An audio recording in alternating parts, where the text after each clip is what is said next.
할렐루야. 오늘 예배 자리에 나오신 여러분들 환영하고 축복합니다. 우리 옆에 분들 축복하면서 이야기할까요? 샬롬 샬롬.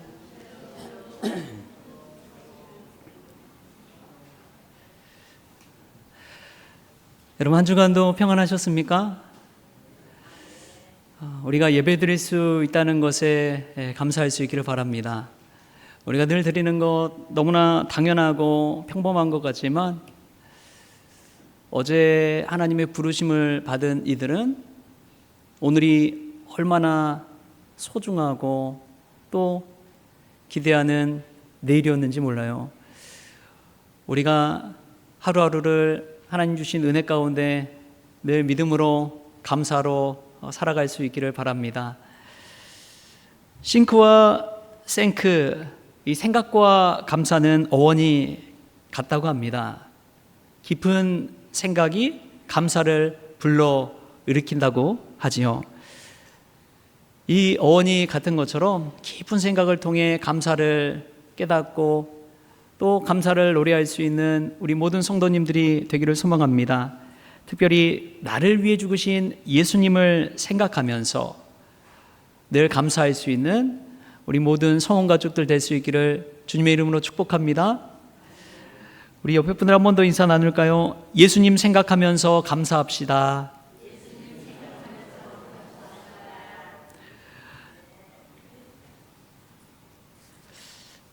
오늘은 맥주 감사 주일입니다. 구약의 절기에서 유래해서 한 해의 절반을 지나면서 하나님께서 베풀어 주신 은혜와 풍성한 수확을 감사드리는 날이지요. 상반기를 돌아보면서 하나님의 은혜를 기억하고 또 하반기를 시작하면서 감사로 은혜를 흘려보내는 그러한 믿음이 저와 여러분의 있기를 바랍니다. 오늘 본문 말씀 2절 말씀이지만 이 말씀 가운데서 이 감사로 은혜가 넘쳐서라는 이 말씀 제목을 가지고 하나님의 은혜를 나누고자 합니다. 이 말씀 준비하다 보면요, 참 어려운 것이 이제 이 설교 제목 정하는 거예요. 설교 제목에 이 설교의 모든 내용을 담아야 되기 때문에 그렇습니다. 오늘 제목이 뭡니까? 감사로 은혜가 넘쳐서. 여러분, 이 제목이 그냥 나온 것이 아닙니다. 성경 본문에서 그대로 나왔는데 한번 생각해 보면 이 말씀이 정말 믿음의 고백이구나라는 것을 알 수가 있어요. 왜냐하면 보통 사람들은 은혜가 넘쳐야지 감사한다고 생각합니다. 은혜가 넘쳐야지 감사한다고 생각해요. 돈을 많이 벌어야지 감사하고, 성공해야지 감사하고, 승진해야지 감사하고, 몸이 치료함 받고 건강해져야지 감사하고, 그런 조건들이 먼저 붙기 마련입니다. 그러나 믿음의 사람들은 이게 반대로 뒤집어져서 나와요. 감사할 때 은혜로 넘치게 되는 삶을 살게 된다는 것이죠. 범사에 감사함으로 은혜를 깨닫게 되어서 하나님께 영광 돌리는 삶을 사는 것이 믿음의 성도들의 삶입니다. 우리가 먼저 감사할 수 있기를 바랍니다. 범사에 감사할 수 있기를 축복합니다. 그러면 은혜가 있어서 감사하는 인생이 아니라 감사함으로 은혜가 충만해지고 충만해질 뿐만 아니라 차고 넘치는 그러한 인생을 살아가게 될 줄 믿습니다.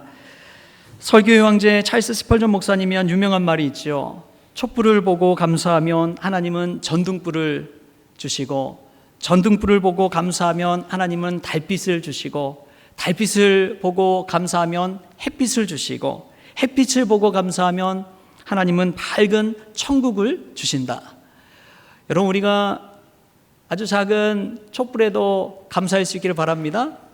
그때 하나님께서 은혜를 넘치도록 부어주셔서 밝은 천국의 인생을 살아가게 하실 줄 믿습니다. 여러분, 상반기가 좀 전반기가 어려웠다면 하반기는 하나님께서 은혜로 채워주셔서, 주님께서 감사함으로 은혜로 채워주셔서 더 큰 감사의 열매 맺는 그러한 우리 모든 성도님들이 될 수 있기를 축복합니다. 오늘 이 감사에 관해서 3가지를 나누고자 합니다. 먼저, 감사는 속사람을 강건하게 합니다. 오늘 본문 말씀 16절에 보면은 이런 말씀이 나와요. 우리 16절 말씀 같이 한번 읽어보겠습니다. 16절 시작. 그러므로 우리가 낙심하지 아니하노니 우리의 겉사람은 낡아지나 우리의 속사람은 날로 새로워지도다. 아멘. 여러분, 시간이 가면 갈수록 얼굴 피부가 좋아져요? 아니면 점점 쭈그러들어요? 네, 점점 좋아지시는 분들이 계십니까? 네, 보통은 나이가 10년, 20년 들다 보면 쭈그러들더라고요. 그래서 어떤 뉴스를 잠깐 보는데 연예인 전지현에 관한 그 여배우에 관한 이야기가 나오는데 얼굴이 탱탱한데 이제 손을 보니까 손에는 주름이 있어요, 없어요? 주름이 있는 거예요. 그래서 그런 모습을 뭐 사진으로 찍어서 딱 보여주더라고요. 이 세월이 가면 주름을 숨길 수가 없습니다. 그것을 숨길 수가 없어요. 겉사람은 낡아질 수밖에 없습니다. 그러나 성경은 예수 그리스도 안에서 우리의 속사람은 날로 새로워진다고 이야기합니다. 예수님 믿을 때 우리의 속사람이 날로 새로워질 줄 믿습니다. 예수님 안에서 늘 감사하는 사람은 속사람이 강건해집니다. 감사함으로 하나님께서 그에게 강건한 은혜를 부어주시기 때문에 그렇습니다. 제가 예전에 처음 사역을 배울 때 얼마나 서툴고 부족하고 또 혼나면서 배웠는지 몰라요. 어떤 일을 하나를 시키면 하루 종일 그것만 그냥 붙들고 끙끙거리며 있었습니다. 그렇게 혼나면서 힘들게 배우고 나니까 나중에는 어떻게 되느냐, 전도사 시절에는 하루 종일 붙들고 있던 일을 부목사 시절이 되니까 그냥 이 반나절도 안 걸려서 그냥 다 해버리게 되더라고요. 왜냐하면 이 경험과 노후가 생기고 할 수 있는 힘을, 지혜를 얻기 때문에 그렇습니다. 속사람이 강건해진다는 것은 그와 같은 것이 있습니다. 저와 여러분의 속사람이 강건해질 때 이전에는 감당할 수 없었던 문제들도 나중에는 능히 감당하게 될 줄 믿습니다. 그 비결이 뭐냐? 감사하는 것입니다. 처음에 하기 어려운 일을 맡았을 때 왜 내가 이런 일을 해야 되나? 나는 이 일을 할 수 없어. 그만하고 싶어. 이런 마음 가지고 하면요, 그 실력이 전혀 늘지가 않더라고요. 오히려 핑계대고 변명해서 다른 사람에게 맡겨버리고 떠넘겨버리고 그런 경우가 많습니다. 근데 내가 힘들다고 어렵더라도 감사함으로 그 일을 받고 순종함으로 그 일을 감당하면 나중에 나의 속사람이, 나의 능력이, 나의 지경이 점점 넓혀져서 그 일을 감당하고도 남는 은혜가 생기는 것이죠. 여러분, 우리의 속사람이 날로 강건해질 때, 이 감사함으로 강건해질 때 여러분이 가지고 있는 모든 문제를 해결함 받는 역사가 있기를 바랍니다. 여러분, 하나님께서 문제를 주실 때 왜 그 문제를 주시냐? 기도하라고 주신다고 그래요. 여러분, 문제를 가지고 있습니까? 기도의 자리로 나오십시오. 그 기도 제목을 가지고 기도할 때 문제가 아니라 오히려 그 문제가 기도 제목으로 변화되는 역사가 있습니다. 그 문제는 나 혼자 씨름하고 있지만 기도 제목이 되면 그 문제를 가지고 누가 씨름하세요? 하나님께서 씨름하시는 거예요. 하나님께 내어 맡기는 게 믿음 아닙니까? 그 기도 제목을 가지고 하나님 앞에 나아갈 때 하나님께서 일하시고 하나님께서 역사하시기 시작하는 것입니다. 여러분, 우리가 하나님 앞에 어떤 문제가 생겼으면 그 문제를 가지고 기도 제목 삼아서 하나님께 나아갈 수 있기를 바랍니다. 속사람이 강건하게 된다는 것은 충만해진다는 또 의미가 있습니다. 우리 안에 속사람이 강건해진다는 것은 충만해지는 것인데 무엇으로 충만해지느냐? 말씀과 은혜로 충만해질 때 우리 속사람이 강건해집니다. 미국의 한 사람이 알코올 중독에 걸렸다고 합니다. 그래서 오랫동안 병원에서 치료를 받고 나오는데 이젠 다 치료됐겠지 했는데 술집 앞에 가니까 또 유혹이 밀려들기 시작했다고 합니다. 그러자 그가 그때 했던 일이 무엇이냐? 그 길로 그냥 우유 뷔페로 달려갔대요. 미국에는 우유 뷔페도 있나 봐요. 우유 뷔페집으로 달려가서 거기서 마음껏 마셨답니다. 최대한 먹을 수 있을 만큼 우유로 가득 배를 채웠대요. 그리고 나서 딱 나왔더니 어떻게 됐느냐? 신기하게도 술 생각이 싹 사라지더래요. 술을 마실 수가 없을 정도로 우유를 마셨기 때문에 그런 것이죠. 유혹을 이기는 방법은 이와 같습니다. 우리의 속사람을 말씀으로, 은혜로 가득 채울 때 세상의 유혹도 쉽사리 이길 수가 있는 것이죠. 우리가 말씀으로 채워지면 어떤 유혹도 이겨낼 수 있을 줄 믿습니다. 우리가 은혜로 채워지면 어떤 상황에서도 감사할 수 있는 감사의 사람이 될 줄 믿습니다. 감사는 단순히 좋은 일이 있을 때만 하는 것이 아니라 어려운 일이 있을 때조차도 우리의 속사람이 강건할 때 그 모든 문제를 이겨낼 수가 있는 법이죠. 여러분, 이런 속사람의 강건함의 은혜를 가지고 살아온 사람들이 믿음의 선진들입니다. 우리 교회가 기독교가 생겨나는 것도 다 그렇잖아요. 이스라엘의 민족 종교인 유대교에서 예수 그리스도의 십자가 복음이 차고 넘쳐 흘러서 이방인에게 전해지면서 생겨나게 된 게 세계 종교인 기독교입니다. 감사로 은혜가 충만하게 채워지고 넘치게 되니까 예수님의 보혈의 역사가 그 이스라엘 좁은 땅을 떠나서 수리아와 소아시아와 유럽과 아메리카와 아시아로 흘러넘쳐서 복음이 전해지게 되고 교회가 생겨나게 된 것이죠. 여러분, 우리의 속사람이 감사로, 은혜로, 말씀으로 충만 채워질 수 있길 바랍니다. 그리고 채워진 것뿐만 아니라 그것이 우리의 속사람을 강건하게 해서 어떤 문제 앞에서도 넘어지지 않고 오히려 하나님의 말씀으로 이기게 되는, 버틸 수 있는 힘을 얻게 되는 그러한 믿음의 성도님들 될 수 있기를 바랍니다. 믿음의 큰 사람이 되고 싶다면 방법은 딱 한 가지입니다. 충만한 기도를 하나님 앞에 드리는 것입니다. 흘러넘치는 기도를 하나님 앞에 올려드리는 것입니다. 기도의 분량이 차야 됩니다. 우리의 기도의 눈물병에 기도의 눈물이 담겨야 돼요. 그렇지 않고서 어떻게 우리가 하나님 앞에 온전히 나아갈 수가 있습니까? 하나님 앞에 간절히 부르짖지도 않는데 어떻게 하나님의 응답을 받을 수가 있습니까? 기도 제목을 가지고 기도하는 사람이 내가 기도 응답 받았구나, 이것도 알 수 있는 법이지, 기도하지도 않는데, 기도 제목도 없는데 어떻게 기도 응답을 받았다고 이야기할 수가 있겠습니까? 사랑하는 성도 여러분, 우리의 속사람이 문제가 아니라 기도 제목으로 하나님이 주시는 감사로 충만 채워질 수 있기를 바랍니다. 그래서 세상의 모든 유혹 앞에서도 쉬이 넘어가고 쉬이 무너지는 사람이 아니라 속사람이 강건해서 그 문제 앞에서도 든든히 믿음 안에 세워지는 그러한 성도님들, 그러한 우리 성원교회 될 수 있기를 바랍니다. 또 오늘 본문 보면은 많은 사람의 감사로 말미암아 은혜가 더하여 넘쳐서라고 이야기합니다. 여러분, 감사는요, 진정한 감사는 자기만 감사하고 은혜 받고 끝나는 것이 감사가 아닙니다. 이 감사는 흘러 넘치게 되어 있습니다. 혼자만의 고백으로 끝나지 않고 이 감사는 자기가 속한 공동체 안에서 은혜를 흘려보내는 통로가 되는 것이죠. 저희 교회도 보면은 참 얼마나 은혜가 넘치는 교회인지 모릅니다. 그래서 은혜 받으면 또 귀한 일 있으면 정교인 식사 대접도 하고 또 점심때 간식이나 과일이나 떡이나 여러 가지를 베풀면서 함께 은혜를 나누잖아요. 그 모습을 보면 얼마나 감사한지요.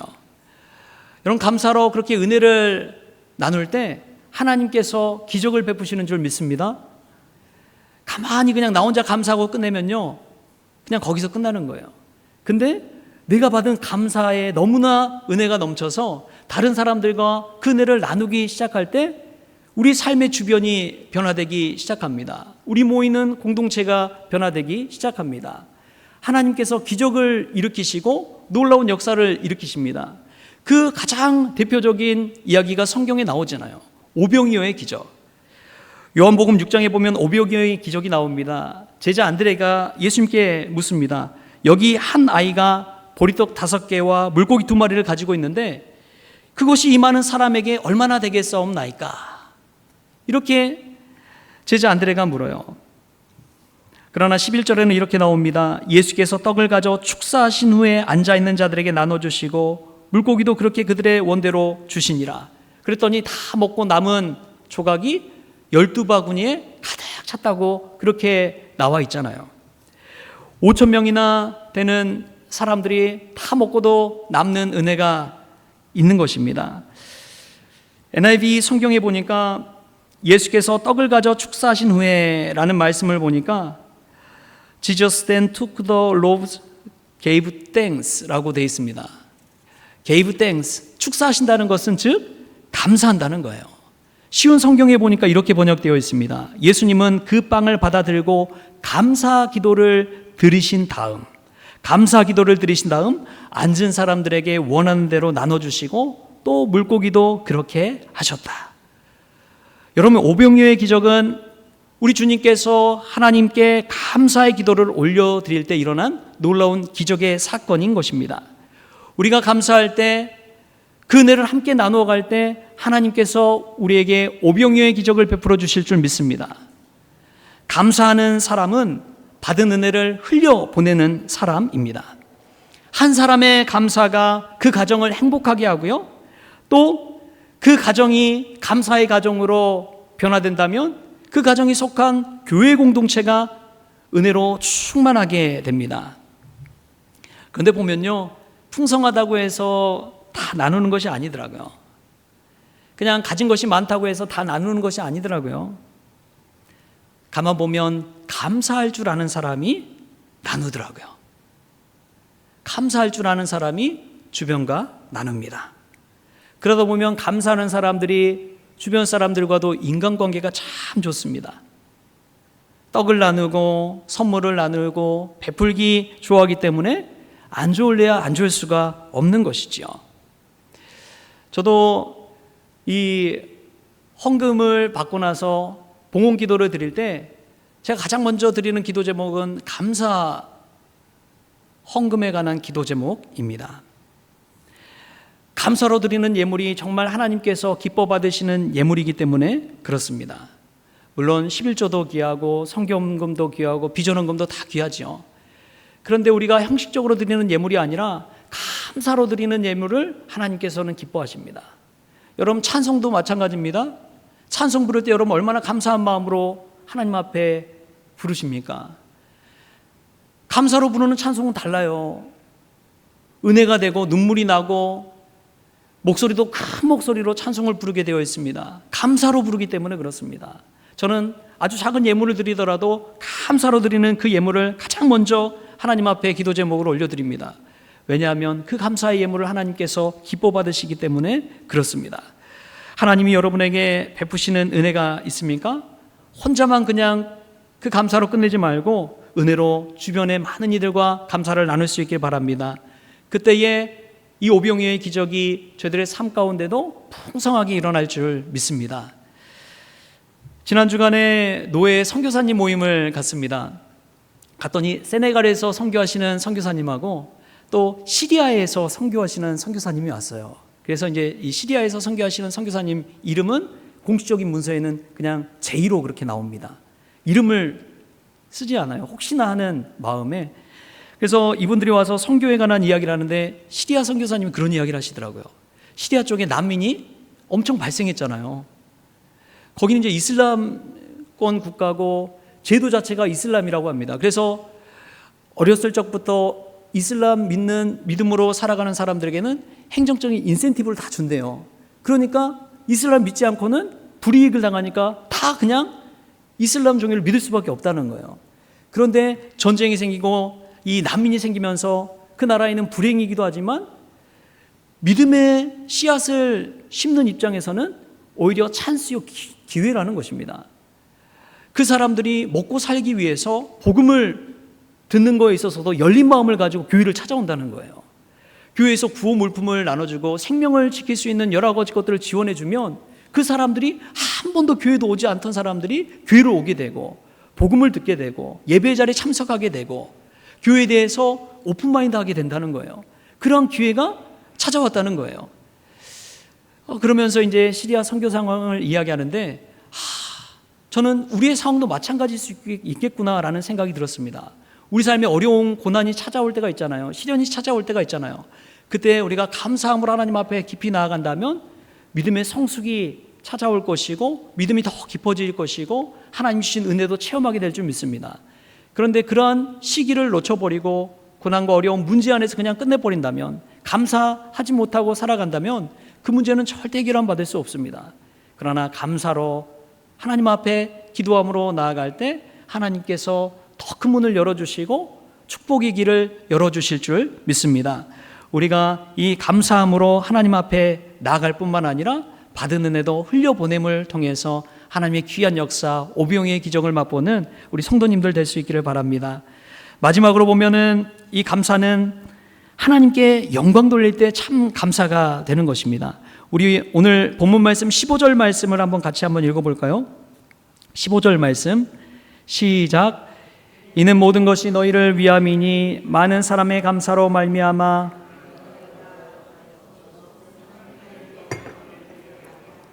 아멘. 여러분 15절 마지막 말씀에 많은 사람의 감사로 말미암아 은혜가 더하여 넘쳐서 누구에게 영광을 돌리게 하기 위해서라고 그래요? 하나님께 영광을 돌리기 위해서. 하나님께 영광 돌리기 위해서. 우리가 예배 왜 드립니까? 하나님께 영광 돌리기 위해서. 우리가 왜 섬김의 삶, 봉사의 삶, 그 삶을 살아야 됩니까? 하나님께 영광 돌리기 위해서.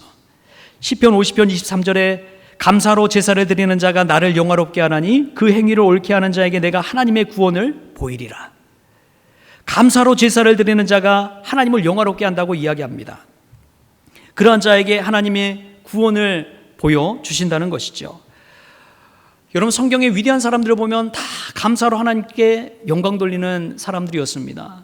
다윗을 보십시오. 그 굴 속에서, 그 힘든 시련 속에서 사울의 죽음의 칼을 피해 다니는 도망자 신세로 살아가면서도 여호와를 찬송하라, 여호와를 찬송하라.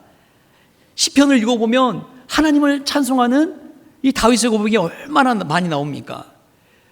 다윗은 자신이 찬송할 수 없는 그런 상황 가운데서도 여호와를 찬송하라고 외치는 거예요. 그런 다윗을 하나님께서 들어 사용하여 주시잖아요. 왜요? 감사로 하나님께 영광을 올려드렸기 때문에 그렇습니다. 다니엘도 마찬가지입니다. 다니엘은 바벨론의 포로로 끌려갔지요. 그러다가 총리가 된 정말 입지전적인 인물 아닙니까? 그런 그가 사자굴에 던져질 것을 알면서도 다니엘서 6장 10절 말씀에 이렇게 고백합니다. 다니엘이 이 조서에 왕의 도장이 찍힌 것을 알고도 자기 집에 돌아가서는 윗방에 올라가 예루살렘으로 향한 창문을 열고 전에 하던 대로 하루 3번씩 무릎을 꿇고 기도하며 그의 하나님께 감사하였더라. 조서에 왕의 도장이 찍혔다는 것은 이제 자신이 하나님께 기도하면 사자굴에 던져진다는 것을 뜻합니다. 그런 상황 가운데 놓였는데 저 같으면 하나님께 감사하기보다 하나님 왜 왕의 도장이 찍히는 것을 막지 않으셨습니까?